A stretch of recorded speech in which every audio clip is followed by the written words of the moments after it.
I think adults should have their own Halloween where you put on like a bathrobe or your comfy bra and you go door to door to your neighbors saying "F you," and they're obliged to give you USB drives and coffee filters and cocaine. Who am I even? Who is the Limbo King? Not just I'm just some guy. What I also am going to be is an incredible, super famous person, author, prolific with millions of dollars and billions of fans. Nerds will be lining up and down the block so I can sign their thumbs so they can flip the pages of the Kindle with the swiping. You are witnessing the humble beginnings of this person. And that is my gift to you. I'm giving back before I even receive. That is how charitable and amazing I am. And that is why I will most certainly succeed as a writer. You have to tell yourself these lies just to keep yourself sane, really. Just to keep going and get out of bed in the morning. It's a sad reality. I am going to be doing NaNoWriMo. Day 0. It's about to happen. I mean, I have the 2 characters worked out.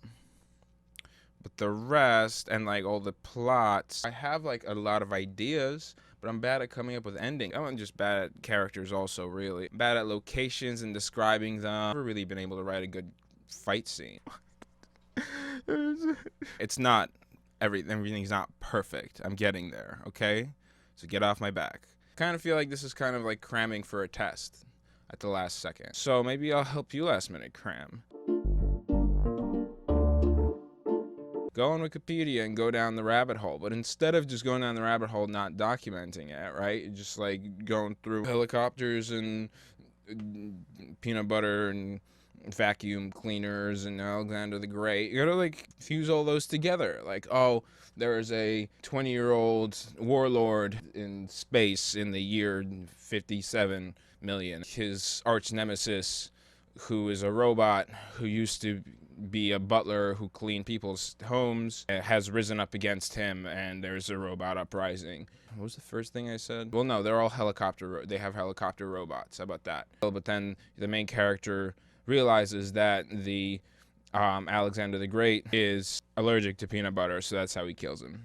There's a story right there. You're welcome. What else is good? Vice documentaries. Look that up on the YouTube. I'll even do it for you. Taking down Tokyo's corrupt diamond syndicate. LARPing saved my life. The illegal trash volcano burning in Kalimnos. Anyway, this is great. You just go on here, ideas on ideas on ideas. And these are like, they go there, it's real, you can steal it. People are gonna be like, oh, he copied illegal trash volcano burning in Kalimnos video from Vice. You know, like, don't read his multi-million-dollar best-selling book. Another thing you can copy is history. But don't just do British history. I mean, Britain's not the only place in the world.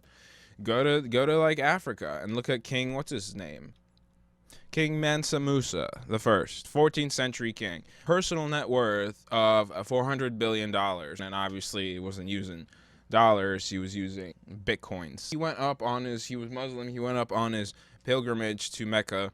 So he had to go from Central Africa up to the trade routes where they had salt going, and then all the way over through Egypt and then down to Mecca. This guy was literally so rich, he entered a country and peeps went bankrupt because he had so much money. There's a character. There's a whole setting. So now just put it, you know, in your own fantasy world, throw some dragons in, and all of a sudden you're a genius. I